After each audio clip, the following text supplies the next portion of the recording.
Industrial Nation, je suis avec Eric Cabaillet. Bonjour Eric. Bonjour Karim. Merci de nous accueillir ici chez BR. Peut-être qu'on peut commencer, est-ce que tu peux te présenter, nous expliquer un peu qui tu es et quel a été ton parcours avant d'arriver ici?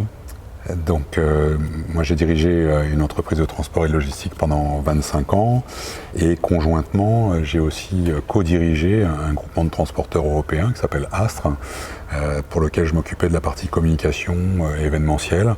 Et lorsque j'ai cédé mon entreprise en 2016, les dirigeants du groupe BER, que je connaissais très bien depuis très longtemps, puisqu'on faisait partie du groupement Astre ensemble, m'ont proposé de rejoindre le groupe pour accompagner le développement, notamment en termes de communication du groupe, à la fois à travers la communication interne, la communication externe, et puis les événements sur lesquels il fallait absolument travailler pour élargir un petit peu le champ de la notoriété du groupe BER.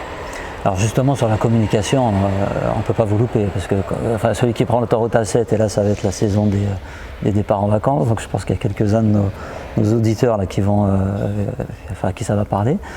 Ça a été quoi un petit peu la stratégie en termes de communication? On est quand même sur des milieux ou des domaines où on ne communique pas beaucoup sur la logistique, en tout cas pas de manière assez offensive.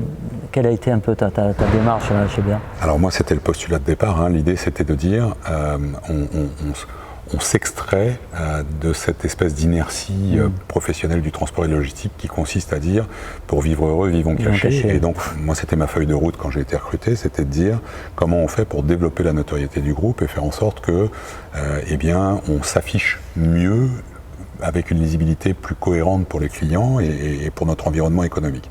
Donc la première des choses, ça a été de faire un bilan sur l'état des lieux. Il n'était pas très brillant et en même temps, on avait un attachement à la marque BER qui existe depuis 1964. C'est un groupe qui a plus de 55 ans maintenant. Et donc, il y avait cet attachement historique parce que c'est une entreprise qui a gardé, malgré sa croissance, qui a gardé cette dimension familiale.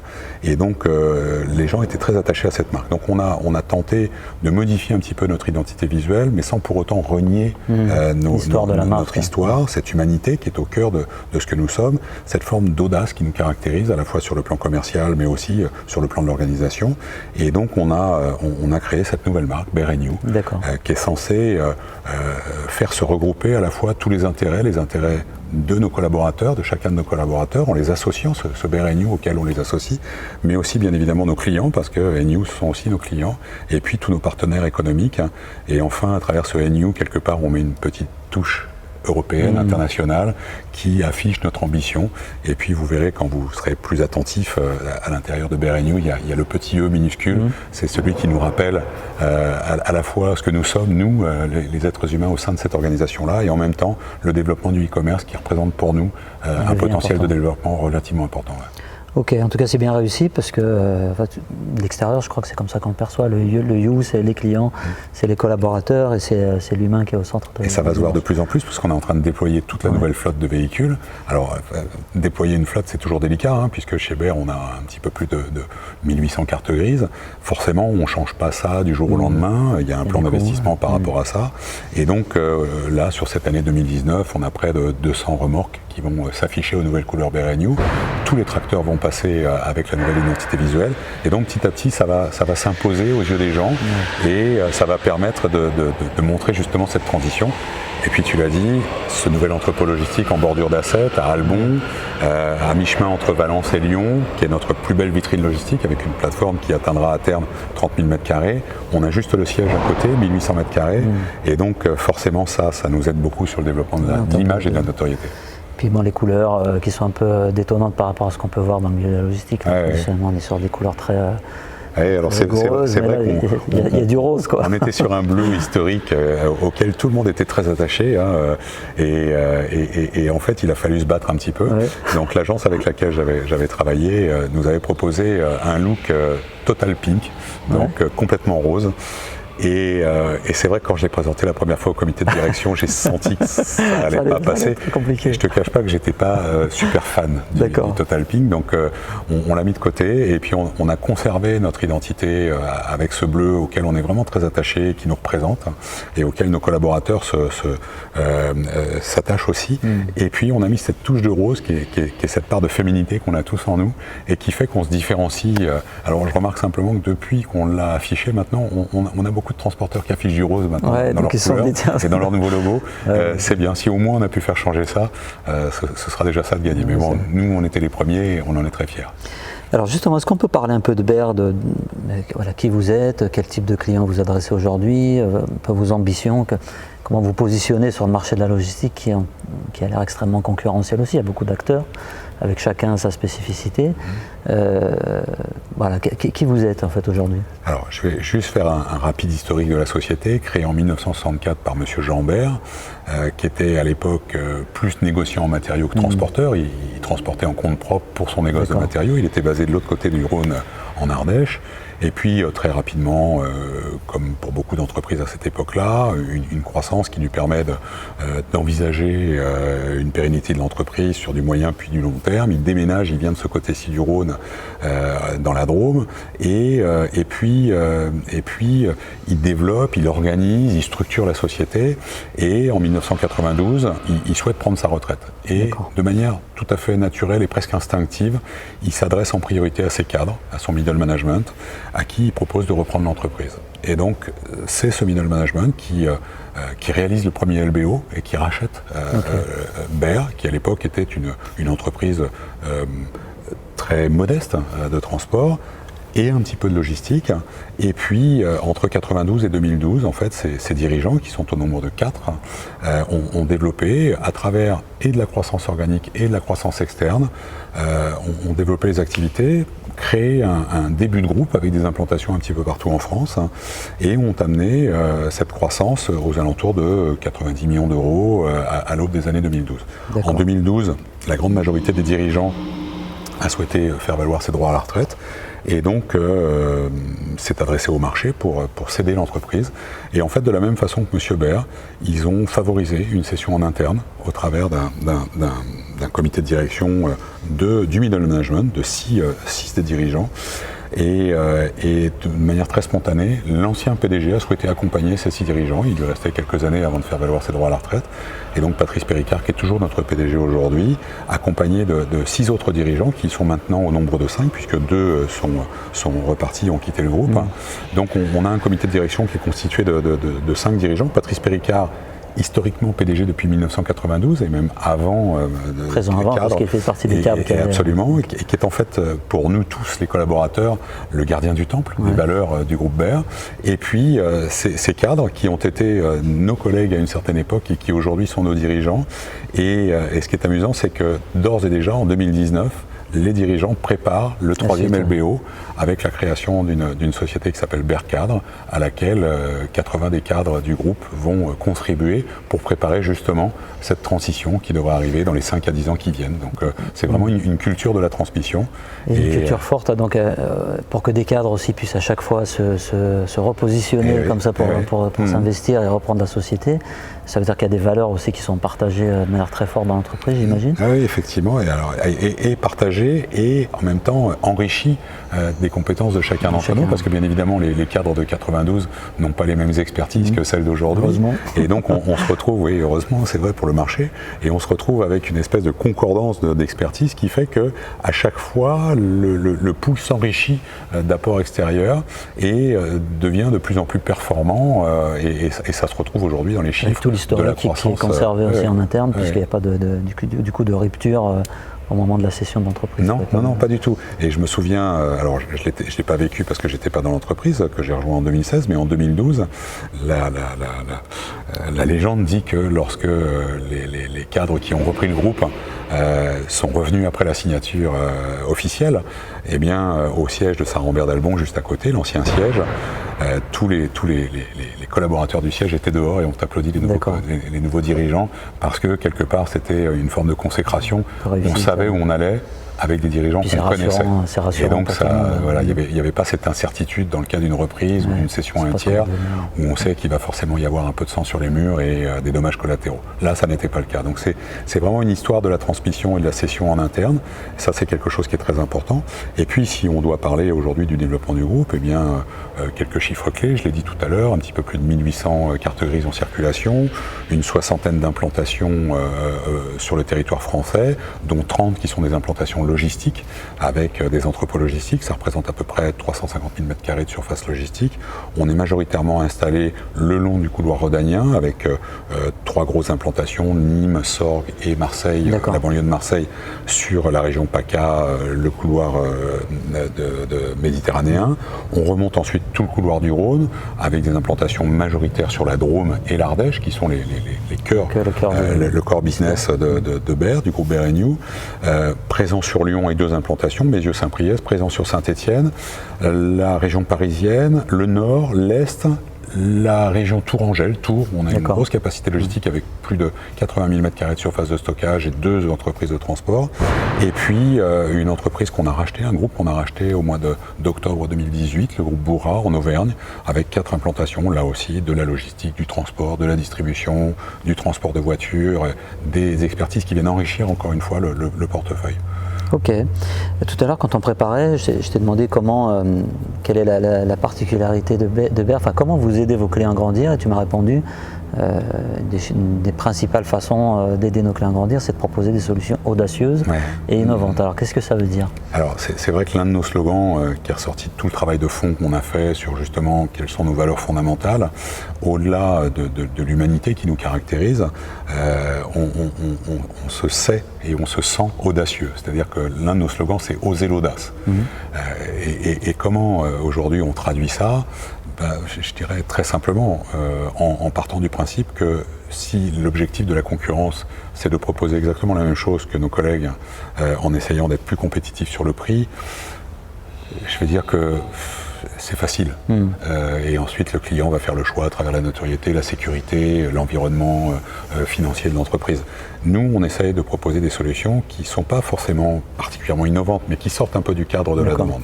Et donc, j'ai 2 exemples qui me viennent en tête. C'est pour une grande enseigne du jardinage et du bricolage qui nous interroge et qui nous dit, voilà, j'ai une grosse surface logistique en région parisienne, c'est aujourd'hui notre barycentre, et à travers cette grosse surface que j'aimerais que vous réétudiez, eh bien, on veut partir sur un plan transport France et Europe et réfléchir à la manière d'optimiser ce plan transport en même temps que notre barycentre.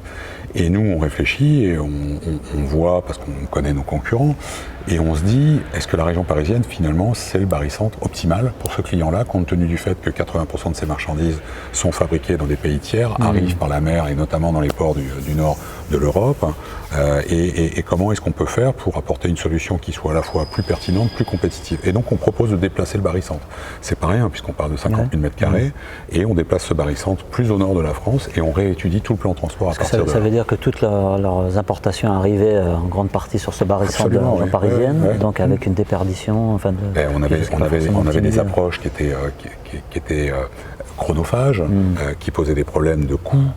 Et qui ne permettaient pas, compte tenu des prix de la logistique en région parisienne, qui ne permettaient pas d'optimiser la logistique. Et en fait, au-delà de la logistique, la supply chain dans sa globalité, c'est-à-dire non seulement la logistique, mais tout ce qu'il y avait d'organisation transport au-delà de ça.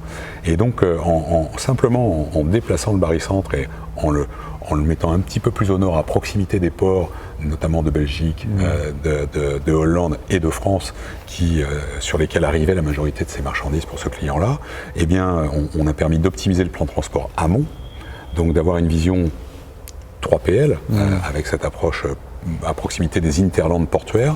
Et puis en même temps, on a développé, en étant au sein d'un bassin industriel formidable, on a développé un plan de transport qui aujourd'hui permet de servir les 360 magasins en France et en Europe dans de bonnes conditions de délai, dans de bonnes conditions de qualité. On a la capacité de production à proximité, puisqu'on a nos agences qui sont là, tout un tissu de confrères qui nous accompagnent sur ce dossier-là. Et donc le client, finalement, non seulement on lui a apporté une solution plus pertinente en termes d'organisation, mais aussi plus compétitive, moins chère. Et donc, quelque part, ce oser l'audace, on l'a traduit à travers quelque chose qui sortait du cadre. C'était une forme de... L'audace, c'était de les amener à comprendre qu'ils devaient, c'était mieux d'abandonner cet entrepôt. L'objectif, c'était pas de trouver 50 000 m² en région parisienne et de rebâtir un plan transport juste en disant on est meilleur que les anciens et vous allez voir la logistique, ça va bien se passer le transport. Non, c'était de dire finalement la problématique, est-ce que c'est pas la région parisienne? Est-ce qu'aujourd'hui sur la région parisienne, vous avez vraiment besoin d'avoir votre barycentre logistique? Et on a convaincu le client et on l'a emporté. Ça fait maintenant 4 ans qu'on travaille avec lui et il me semble qu'il est relativement satisfait de nos prestations. Tout à l'heure, tu disais que dans les axes de développement importants, le e-commerce était une de vos préoccupations. On a même mis le petit E dans le logo. Qui dit e-commerce dit aujourd'hui des modes de consommation qui ont évolué, on cherche de la personnalisation. Enfin, c'est vers ça que va un peu le e-commerce. On veut des choses extrêmement personnalisées, extrêmement pointues. Comment ça se traduit dans les solutions que vous proposez aujourd'hui peut-être, je ne sais pas si c'est le cas des grands acteurs du e-commerce, si vous en avez dans votre portefeuille. Comment concrètement vous apportez des solutions à ces entreprises-là par rapport à cette problématique du e-commerce? Alors, en fait, au début, on s'est posé la question de savoir comment un logisticien pouvait faire du e-commerce. Et on est arrivé avec des solutions de logisticien. Et bien évidemment, on a mangé notre pain blanc sur ce coup-là. Ouais. Donc on s'est assis à une table avec notre service DSI, nos services informatiques, et donc on a essayé de voir si on voulait réellement s'engager dans le développement du e-commerce et être un acteur, qu'est-ce qu'il fallait qu'on fasse, de quoi on avait besoin, quelles étaient les expertises dont on avait besoin et quel était le palier qu'il fallait qu'on passe. Le digital est un palier essentiel sur le sujet. C'est la première chose. On a beaucoup travaillé sur nos outils digitaux. Comment est-ce qu'on fait aujourd'hui pour apporter une valeur ajoutée à une marketplace ou à quelqu'un qui veut développer du e-commerce pour ses différents services. Et là, sur ce sujet-là, la digitalisation est un passage obligé. Donc, il a fallu travailler sur les outils qui permettent de parler le vocabulaire du client, voire même quelquefois de le lui apprendre. De lui apprendre, ouais. Le lui apprendre. Je pense notamment à toutes ces startups qui arrivent sur le marché et qui sont avec des modèles économiques qui ne sont pas encore avérés et à qui il faut expliquer que il y a des points de passage obligés quand on veut gérer des outils logistiques et être un acteur en développement sur un sujet très délicat sur lequel la concurrence est phénoménale. C'est clair. Et donc on apporte aujourd'hui cette capacité de déployer un vocabulaire qui s'adapte très rapidement. On s'adresse à des grandes enseignes du e-commerce, on s'adresse aussi beaucoup à des marketplaces. Et donc on est une espèce de plateforme d'intermédiation qui permet à une marketplace de disposer d'un outil qui bénéficie à tous ses fournisseurs et de faire son travail. Et donc très modestement, je crois qu'on avance bien. Je pense que vous êtes à un point central. Moi, on parle avec pas mal de boîtes industrielles. Le e-commerce, c'est un sujet très chaud dans l'industrie. Je ne sais plus quels sont les chiffres, mais le e-commerce B2B va surpasser largement le e-commerce B2C tel qu'on le connaît aujourd'hui. Donc c'est-à-dire que tout le monde s'attend à une vague, une révolution assez importante. Amazon s'est positionné dessus. Il y a beaucoup de fabricants, de distributeurs industriels qui construisent leur propre marketplace. Je peux en citer quelques-unes. Mais ce que je constate moi dans les freins, quand on discute avec ces industriels, c'est quasiment toujours en frein numéro 1 la logistique en fait. Oui. Comment on va gérer ça? Comment on va gérer le fait d'avoir une demande particulière qu'aujourd'hui on serait capable de produire, mais voilà, qu'est-ce qui se passe derrière? Quel impact ça a sur mes flux logistiques, sur ma façon de travailler, de livrer, etc. Et je pense que des entreprises comme la vôtre, effectivement, elles sont bien placées en fait pour répondre à ça et pour accompagner les clients. Sachant qu'on est aussi à la fois un observateur, un accompagnateur de développement et en même temps parfois un arbitre. C'est-à-dire que le fait d'avoir la conscience que ce marché-là représente un potentiel important en termes de développement ne nous empêche pas d'être lucides. Il y a aujourd'hui des modèles économiques de start-up qui veulent déployer des solutions de e-commerce qui ne sont pas pertinents et qui ne nous paraissent pas pertinents. Et l'un des problèmes du e-commerce aujourd'hui, c'est de faire croire que la logistique ne coûte rien. Je n'ai rien inventé, mais bien souvent, c'est de faire simple qui est compliqué. Et donc, plus la solution est simple et plus il faut y avoir réfléchi. D'arriver sur le marché en disant la logistique ne va rien coûter au client, on va lui apporter une livraison en moins de 12 heures, en hypercentre, avec des solutions vertes, éco-responsables, etc. Attention, je dis juste attention. Réfléchissons bien à ce qu'on veut. Je crois qu'il y en a quelques-uns qui ont dû se casser les dents. Parce qu'effectivement, il y a du sang sur les murs. Et nous, notre rôle en qualité d'observateur et en même temps de prestataire de service, c'est d'être conseil sur ces solutions-là. Je pense à un client avec lequel on a travaillé sur son développement, qui est Agriconomie, qui est un modèle qui intervient sur tout ce qui est pièces détachées du monde de l'agriculture. D'accord. Et donc, c'est très innovant, il n'y a pas d'équivalent sur le marché.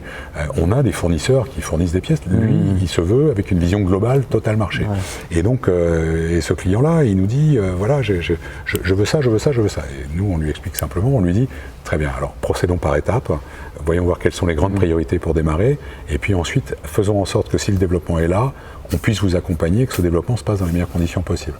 Et ça se passe bien. Donc la valeur ajoutée, c'est aussi de challenger le client, c'est pas simplement répondre à tous ses besoins. Et ça, c'est important pour pas être vu aussi, quand on parlait tout à l'heure du coût, le fait de s'aligner et de se battre toujours sur le prix, c'est on va je sais pas comment le dire, ça devient une commodité en fait. C'est-à-dire que le service logistique devient un truc qu'on achète, qui n'a pas vraiment beaucoup de valeur, alors que ce que vous apportez est largement au-delà de simplement un prix et réduire des coûts. C'est vrai qu'aujourd'hui, les start-upers de ces générations et des millénials, ils se souviennent pas forcément, mais moi je suis d'une génération où ma grand-mère disait j'ai pas les moyens d'acheter du pas cher. Et aujourd'hui, souvent, on s'aperçoit, et notamment sur la thématique logistique et aussi sur la thématique transport, que le pas cher coûte cher. Donc il faut bien cibler son besoin, bien définir avec son prestataire, qu'il soit transport ou logistique ou 3PL dans la globalité, il faut bien savoir ce que l'on veut, ce dont on a besoin et la manière dont on va le rémunérer. Parce que inévitablement, à un moment, le pas cher coûtera cher. Coûtera très cher.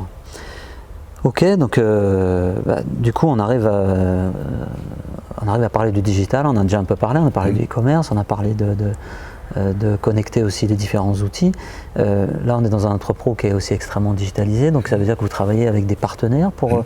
voilà, est-ce que tu peux nous parler un peu de tout ça? Quelle est votre vision, vous, de la digitalisation du métier de la logistique, si on peut parler de digitalisation? Alors, incontestablement, nous sommes le maillon qui vient renforcer la supply chain du client. Et à travers cette complémentarité, il y a une forme de besoin, de nécessité, non seulement de lui apporter une valeur ajoutée supplémentaire, sinon il va faire le travail lui-même, première chose, et deuxième chose, de venir compléter sa vision de sa supply chain avec une solution qui soit la plus pertinente possible dans son schéma logistique, son schéma de supply chain. Aujourd'hui, on ne peut plus imaginer une relation avec un client qui n'inclut pas une forme de digitalisation. Ça peut aller du basique, de l'EDI, de la transmission de fichiers informatisés, qui est, je dirais, le b.a.-ba aujourd'hui. On n'imagine pas avoir un lien avec un client, quel qu'il soit, quelle que soit sa dimension. Qu'on parle d'une petite PME ou d'une grosse ETI, d'une enseigne de la grande distribution ou d'un client local qui va nous laisser 2000 ou 3000 palettes par an. On ne peut pas imaginer manquer de respect à l'EDI. Donc c'est le point d'entrée, la clé d'entrée. Mais au-delà de ça, il y a tout ce qu'on va développer derrière. Donc la traçabilité, bien évidemment, il faut que le client soit en capacité de savoir quel est l'état de son stock en temps réel, à la fois chez lui mais aussi chez nous, donc des interconnexions qui vont permettre de réaliser ça. Et puis lorsque le stock bouge, qu'il est en cours d'acheminement, soit en amont, soit en aval, qu'on soit capable de le géolocaliser, de le qualifier, un état, est-ce qu'il est en cours de livraison, est-ce qu'il y a un problème, est-ce qu'il a été rendu, est-ce qu'il y a une conformité ou une non-conformité à la livraison, quel est son état réel, et tout ça, on va le rentrer dans une espèce de gestion d'une masse de données pour laquelle on donne accès au client, ou pas d'ailleurs, c'est lui qui choisit, de manière à ce que la plateforme digitale soit la plus ouverte possible, et pour nous et pour le client. Est-ce qu'il n'y a pas un risque, quand on fait ça, de construire un système à un moment donné qui va aussi être bloquant pour le client, c'est-à-dire qu'on va l'obliger à rentrer dans nos process, dans notre système informatique, dans notre façon de travailler? Le big data. Ouais, est-ce qu'à un moment donné, voilà, moi j'ai mon système et je vais dire au client, c'est comme ça, vous travaillez avec nous, il faut vous adapter à mon système. Est-ce que vous arrivez à éviter cet écueil du fait de développer comme ça des plateformes, des outils, d'imposer le digital? Comment vous le gérez? Alors d'abord, on n'impose jamais le digital. C'est en accord avec le client où on lui propose des solutions et il en dispose. Au final, Bien évidemment, on va l'encourager à travailler sur le DI, parce qu'aujourd'hui, de saisir, de double saisir, de triple saisir, ça n'a aucun sens. Donc on va lui faire gagner du temps déjà là-dessus. Mais au-delà de ça, cette gestion de la donnée data qui représente tout ce qui est dans les entrepôts, tout ce qui est en cours d'acheminement, la manière dont ça a été acheminé, les conformités, les non-conformités, éventuellement les procédures douanières, tout ça, c'est à lui de décider s'il veut en disposer ou pas. Et ce que je veux dire par là, c'est qu'on n'oblige aucun de nos clients à rentrer dans un processus dans lequel il s'enfermerait. Ça, c'est la première chose. La deuxième chose, c'est que bien souvent, les solutions qu'on construit, elles sont co-construites avec les clients. C'est-à-dire qu'on réfléchit à ces outils, on réfléchit aux nôtres, on voit quelles sont les interconnexions entre les deux. D'accord. Là, on a un service DSI. Donc on est plutôt sur la construction d'un écosystème plutôt que de développer une usine à gaz qu'on va imposer aux clients. Bien évidemment. Et puis, il ne faut pas oublier qu'on est sur un marché qui est vivant en permanence. Les technologies évoluent. Enfin, là, on est en train de faire des tests pour les inventaires par drone. Je crois que 18 mois en arrière, on n'y pensait même pas. Ouais. On était sur les prémices de l'idée. Aujourd'hui, il y a des réalisations d'inventaires par drone dans des entrepôts comme le nôtre, sur des capacités de stockage de 20 000 palettes. Et ça fonctionne. Okay. Aujourd'hui, nous, on travaille avec un fabricant de logiciels de stockage, Hardis, avec la solution Reflex. Et aujourd'hui, Hardis est en capacité de proposer ce type d'inventaire. C'est des drones qui vont aller scanner les palettes à l'intérieur des racks. Là où, auparavant, on louait une nacelle pendant 2, 3, 5, 7 jours et on avait quelqu'un qui nous douchait, qui passait en permanence, qui extrayait toutes les palettes et qui vérifiait, et enfin, avec tout ce que ça représente comme immobilisation, problème de sécurité, problème de fiabilité, parce qu'on avait une intervention humaine dont on sait que quelquefois, en fin de journée, on avait des doubles badgeages. Et là, on a quelque chose qui est vraiment une véritable avancée technologique. Nous, on n'impose pas aux clients, on lui dit, monsieur, si vous voulez, voilà ce qu'on peut vous proposer. Okay. Il est rare que le client le refuse. Il voit tout de suite aussi l'intérêt derrière, j'imagine, ne serait-ce que sur la facture et les coûts qui vont découler.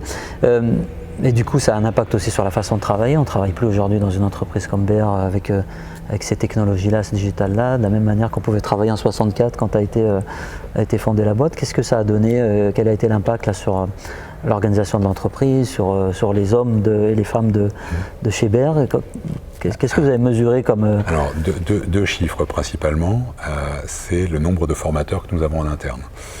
S'agissant des conducteurs ou des métiers de la route, on a 14 formateurs qui sont pour la plupart d'anciens conducteurs, qui sont montés en compétences, qui ont été formés à la pédagogie et qui accompagnent aujourd'hui leurs anciens collègues à l'éco-conduite, la conduite responsable, les conduites en conditions de sécurité optimale. Et donc on a ces 14. À côté de ça, on a aussi des formateurs sur tous les métiers transversaux, donc bien évidemment la gestion de stock, et là ça représente un petit peu plus de 5 personnes, des informaticiens pour la plupart, qui interviennent sur chacune de nos plateformes à chaque fois qu'on a besoin d'une montée en compétences. Donc vous privilégiez plutôt la montée en compétences des gens qui étaient déjà là. Quand c'est possible, oui. Vous les accompagnez. Oui, quand c'est possible, incontestablement. C'est notre ADN, donc inévitablement, on a des gens aujourd'hui dans nos entrepôts qui sont là depuis plus de 20 ans, qui ont commencé avec un papier et un crayon. Pour certains même, ils avaient des difficultés à écrire et qui aujourd'hui pilotent avec une tablette un élévateur qui va chercher au 7e étage à 9,50 m de hauteur une palette de 1200 kg. Et qui fait ça avec une programmation, une caméra sur les matriplex. Enfin, on a là une technologie qui a évolué et qui a permis aux salariés d'évoluer aussi. Donc, et je dirais que la boucle est bouclée puisque tout le monde s'enrichit sur ce principe-là. Après, bien évidemment, sur certaines compétences, on va chercher l'expertise là où elle est. C'est soit dans les organismes de formation, soit chez les gens, chez nos confrères, inévitablement. Et puis du coup, ça a un impact aussi, j'imagine, sur vos clients, de voir que la compétence, la montée en compétence de vos collaborateurs, la façon dont vous évoluez, vous les accompagnez. J'imagine qu'en termes d'image et de communication aussi, c'est quelque chose qui est important. Je vais vous raconter une petite anecdote. On a fait l'inauguration de ce site-là le 21 mars, donc il y a un petit peu moins de 2 mois maintenant, et on estimait que cet entrepôt, en accumulation, capacité de 23 000 palettes, qui fonctionne avec des robots, méritait qu'on la montre à nos clients. On en a fait une vitrine.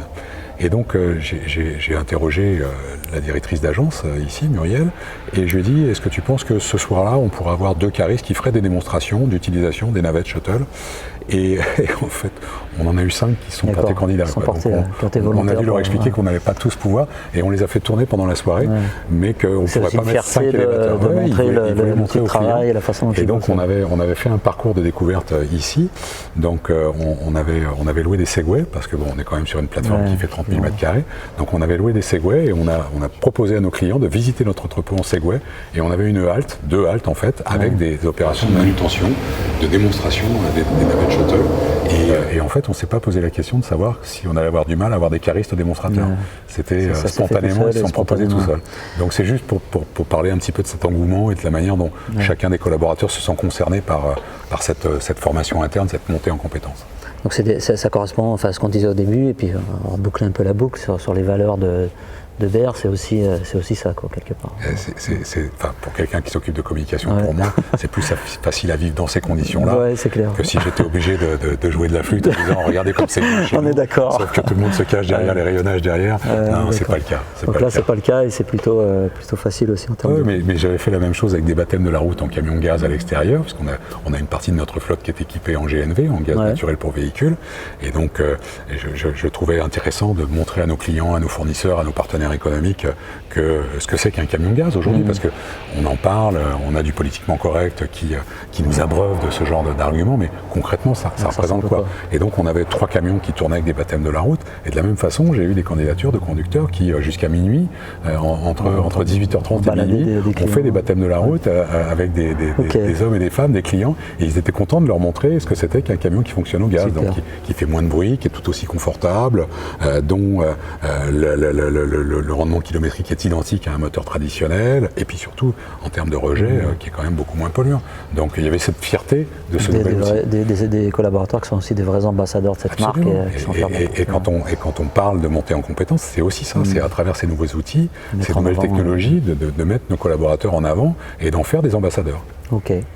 Tout à l'heure, quand je te demandais comment tu voulais conclure un peu l'entretien, puisqu'on arrive à la fin de la discussion, tu m'as parlé d'un message que tu voulais, entre guillemets, faire passer, c'est des solutions réfléchies ensemble. On en a parlé juste avant, mais c'est un peu le mot de la fin. Qu'est-ce que ça veut dire pour toi, des solutions réfléchies ensemble avec les collaborateurs, les partenaires, les clients? Tu peux me donner un exemple? En fait, inévitablement, il y a un ADN chez BER qui fait que chacun d'entre nous se sent concerné par l'avenir de cette entreprise, et ça se traduit aujourd'hui à travers cette nouvelle démarche de nos dirigeants qui proposent au cadre de les rejoindre pour demain être les dirigeants du groupe, donc sans pour autant mettre la pression à qui que ce soit, c'est juste de dire la porte est ouverte, venez nous rejoindre, et on verra bien d'ici quelques années comment on traduira ça. Mais ça se traduit aussi par, quand on parle d'investissement, et notamment sur le GNV, par les avis des conducteurs, utilisateurs ou pas d'ailleurs, et les techniciens en garage à qui on pose la question. Et puis ça va se traduire aussi par le déploiement de la toiture en photovoltaïque sur le toit de cette plateforme logistique de 30 000 m² qui va être capable de fournir assez d'énergie pour les 2 villages qui sont avoisinants, Albon et Saint-Rambert d'Albon, donc les entrepôts énergie positive, par tout ce qu'on fait en termes de développement durable. On a implanté des ruches sur nos bâtiments, à proximité de nos bâtiments logistiques, on produit notre miel qu'on offre à nos clients. On est vraiment dans une dynamique à la fois vertueuse, qui implique chacun d'entre nous et qui dit voyons voir où cet avenir va nous emmener, parce qu'on prend du plaisir à le vivre ensemble. C'est un très joli mot de la fin. Merci Eric. Merci Karim. Merci.